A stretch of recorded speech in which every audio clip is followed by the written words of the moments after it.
You're on. All right. So this speech is on problem-solving the healthcare crisis. What is health, and how do we care for it? If we observe the rhetoric of politics, one would assume we care for it, our health, via spending endless amounts of money on insurance premiums, medical treatment, and overpriced medications that are all the byproducts of an ever-complicated government infrastructure. Because of rising costs, endless red tape, and increased demand, healthcare coverage is nearing crisis levels in the United States. In the pursuit of feeling secure, many Americans are increasingly willing to trade their liberty for government tyranny to ensure they will not be without health insurance. Medical doctors Lofgren, Karp, Perman, and Higdon point out that as of 2004, 48.5 million Americans lacked insurance and many additional millions were underinsured. In her assessment of the 2010 Affordable Health Care Act, Ida Helander points to the Congressional Budget Office estimation that the reform will leave 27 million people uninsured by 2024. This is nearly a 50% reduction in uninsured individuals. However, it does add the expense of nearly 19 million people to an already overtaxed system. Part of the problem lies in a high demand for expensive care for minor problems. Demands for services are high. You can just visit your local ER during flu season and you'll see a large number of patients and individuals who are seeking out expensive emergency room care for common ailments such as the flu or stomach virus. In the same analysis, Helander also suggests that the Affordable Health Care Act reduces benefits because much of the coverage is of low value, comes with high premiums, and the choice of providers is fewer than the people have known in the past. And as the demand increases, so does the cost to the providers as well as the consumers. In a report in 2013 from Helander, there was a projection that a total of $2.92 trillion, or 18.2% of our gross domestic product, will be used for healthcare expenses. And this number is only going to continue to rise as the baby boomer generation comes of age and has a greater need for health services. And like so many other consumer expenditures, healthcare costs rise at a rate faster than workers' incomes. So this further fuels the problems of rising costs for the individuals, for medical professionals within the system. Another thing that taxes the system at this point in history is many of the doctors, radiologists are employed by external firms, so your insurance gets billed, but you get additional costs that your insurance doesn't cover. Also, the natural question becomes, why does the government so aggressively pursue nationalized health care if it is so expensive and inefficient? To answer this simple question, the answer to this question is simple. Greater regulation of something Americans deem a fundamental right equates to greater power for those who occupy seats of power. In a classic example of bait and switch, first the fear of pain and death is exploited and then the solution is offered. In this case, the masses are led to believe that the only entity with the integrity and the smarts to manage the system is the government. In reality, the problem is legislative red tape, legislation, and litigation that has forced the development of the chaos we know in today's healthcare system. Very literally, the government created the problems that have led to the crisis we face now. To push and the purpose is to push Americans to sacrifice their liberty for health and to bring us into greater tax burden and obligation. Exacerbating this rise of tyranny is a growing epidemic of entitlement in our nation. Anyone with a lick of common sense and the most rudimentary math skills can understand that, as Popsky writes, providing full medical coverage to all uninsured Americans may be cost prohibitive. There is sometimes an unrealistic expectation that a doctor or hospital can fix every ailment, and those who work in healthcare see it in frequent flyers who come for the same problem over and over and never actually have a real problem to be fixed. We see it when a generation that is of age right now have tremendous faith in the doctors and don't feel the need to question some of the treatments that they diagnose. So the reason that this debate and this argument is so significant is our health directly impacts the quality of our life. health-related issues impact our finances as well. And the reality is that for the uninsured, time away from work complicates financial issues. Also, the large out-of-pocket expenses incurred from the medical bills put a burden on families, in particular lower-income families. Many suggest that income inequality is connected to the quality of the individual's health and impacts quality of life issues like life expectancy, infant mortality, preventable deaths, and other health disparities.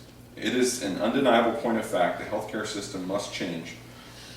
As with many other financially oriented crises, the solution is rooted in a calculated plan to reduce spending and cost. An honest assessment of the situation we face leads to the conclusion that the U.S. needs a practical, incremental model for delivering primary health care to substantially all Americans. To do that, we need to first stop the abuse of the system. This could be done through a small premium added to Medicaid to encourage people to seek less expensive treatments for some of the more common non-life-threatening ailments. As a paramedic, I've seen abuse of the high ER cost resources, and a premium like this would help reduce that, and it would encourage go to CVS or a local pharmacy and get the cough syrup instead of an ambulance ride and a treatment at the ER for the exact same medication.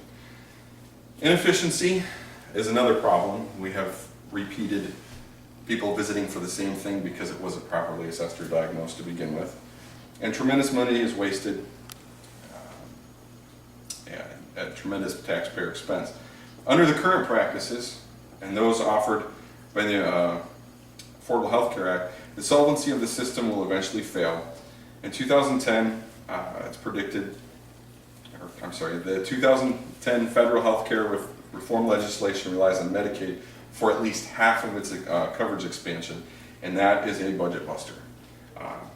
Hence, Medicare and Medicaid ongoing effort to reduce reimbursements. They're constantly changing the policies, make it very confusing and very expensive for providers to keep up with the changes. Patients are often ignorant, as to what the doctor is diagnosing or how they are treating the diagnosis. This point is made clear by physicians who say there is no single source and no generally accepted source of reliable information for patients that is easily understood. The information related to a particular condition can be very complicated, conflicting, and difficult to interpret, even for the most seasoned physician, let alone the general consumer. So that the emphasis is that we should look to the doctors and only the doctors to interpret for us what our health problems are. So how do we fix this? Well, I believe it starts by individuals taking responsibility for their health care and their own well-being. We can do this through diet and fitness. The harsh reality is that pharmaceutical drugs have side effects, and some are fatal. Too often they are taken from, people take them without question, and the end result is we're broke and sick from side effects. In the United States, we are also among we top the charts in dietary related disease, and we could topple the healthcare crisis simply by learning to eat as God created our bodies to do. We don't rest enough. There are medical treatments that can be eliminated solely by providing medical care providers with better information. Imagine, if you will, making decisions that are informed and in agreement with your faith and values. If we had a system where people were not pressured into radical treatments with side effects that offer little guarantee of a cure, but instead could make a decision that encompasses you as the total person, your mind, your body, and your spirit, we would see an improvement. The argument against this is that, goes along the lines of that big government often involves cries for racial inequality. It's not fair. If we don't have a big government system, we can't make the system fair for everyone, so somebody has to regulate it. And then according to the latest estimate from the Congressional Budget Office, they predict 31 million Americans will be uninsured by 2023. The strategy also includes attacking the intelligence of others. As previously mentioned, we have to question our own ability to interpret what's going on medically, and we need to have a doctor to interpret it. If we choose to be educated about our health care, that isn't always the case, and we can help reduce some costs just by having informed decisions. So in conclusion, without question, the United States faces an insurmountable crisis on the issue of health care. With so many questions on the issue, there also comes many possible solutions. But if taking responsibility for our own health and vitality is not part of that solution, it will only lead to enslavement to our own government. Politicians, big pharma, and healthcare companies would have you believe that health lies in a pill or at the tip of a scalpel. While this may be true in some instances, for most of us, health lies in the choices we make every day. Choices like eating healthy foods, staying active, and being informed. If we as a people choose to be healthy, those who truly need the help of a physician would be fewer and more manageable without selling our liberty for the illusion of security. Real health reform comes as we all take responsibility for our own health and vitality. Thank you.